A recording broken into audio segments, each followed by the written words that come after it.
the Sabbat, a group of power-mad, traitorous, bestial, human-enslaving vampires that somehow still managed to be more sympathetic than the Camarilla. Given that the only thing that kept them together for so long was the communal blood bond of the vinculum, and shouldn't be surprised that their infighting has occasionally escalated to full-blown warfare. This is the story of the Sabbat Civil Wars.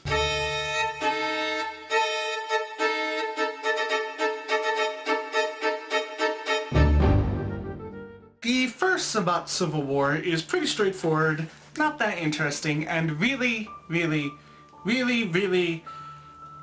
dumb. Around the time of the 1700s, the Sabbat arrived in the newly discovered Americas, which at the time weren't under the control of the European Camarilla.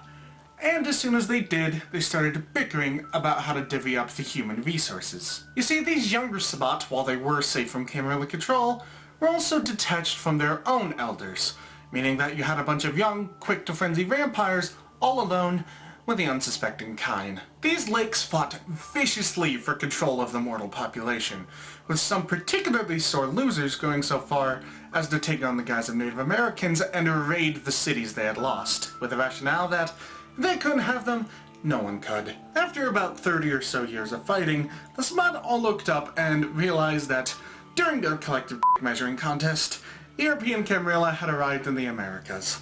The Sabbat elders all did a collective facepalm, and in 1803 signed the Purchase Pact, which read, and I quote, "On this, the 19th of December, 1803, all Sabbat of good faith and conscience do hereby suspend all grievances with other Sabbat. Any Sabbat found in open violation of this agreement is hereby declared forsaken, and may be hunted for the blood in his veins." Basically, for the love of God, stop trying to murder each other. Unfortunately, this pact didn't last too long, as in 1863, the Second Sabbat Civil War began. You see, while the Camarilla had largely laid claim to the United States, Canada and Mexico were actually Sabbat territory at the time. Unfortunately, there was still a lot of bad blood between the Zamisi and La Sombra, and with the American Civil War happening at the time, the Sabbat were driven mad with bloodlust. Thus, Civil War II, Electric Boogaloo, began. While the war was fought both in Mexico and Canada, the former was a lot more volatile than the latter.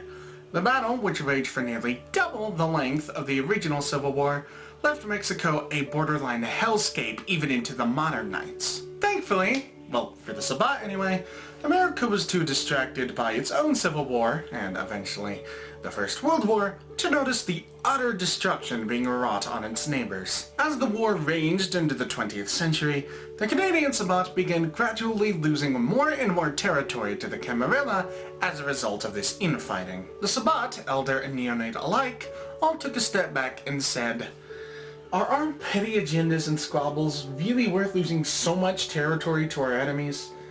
In 1933, a number of Sabbat elders met New York, a city that, despite the Camarilla's best efforts, was still in Sabbat control, and revised the Code of Milan, which is basically the Camarilla's traditions. While I don't have time to go over the entire Code of Milan in this video, I will address the 3 addenda that were added during the meeting in 1933.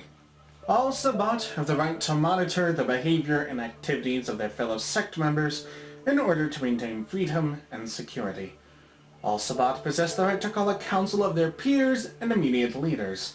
All Sabbat shall act against sect members who use their powers and authority the Sabbat has given them for personal gain at the expense of the Sabbat. Which brings us to the third and final Sabbat Civil War, which is my personal favorite for lore reasons. It's also the shortest of the Sabbat Civil Wars, lasting only about 100 nights. The war began in 1957, when a number of Bruja anti-tribu attempted a coup against the La Sombra and Zamisi. An anti-tribu, for those of you who are unaware, is someone who is a part of their sect other than the one their clan normally aligns with. So a Bruja anti-tribu is a part of the Sabbat, while a La Sombra anti-tribu is a part of the Camarilla. At the time, it was very difficult for any anti-tribu to really climb the political ladder, since they were viewed as outsiders to the order, and a lot of anti-tribu were starting to get really upset that they weren't getting the recognition they felt they deserved. The reason that this war was so short was that after the first 2 civil wars, the Sabbat elders really didn't want another long and pointless fight.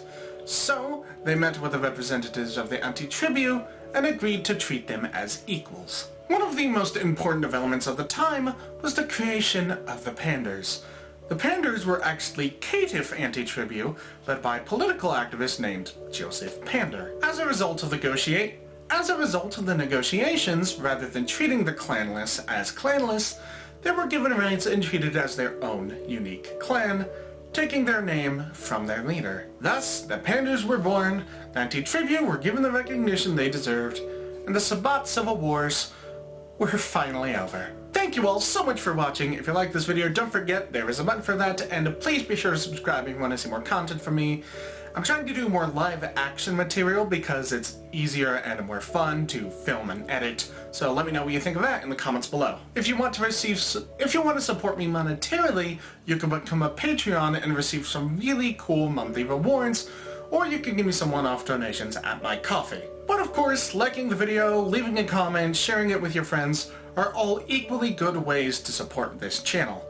As always, my name is Lily, and I will see you lovely people later.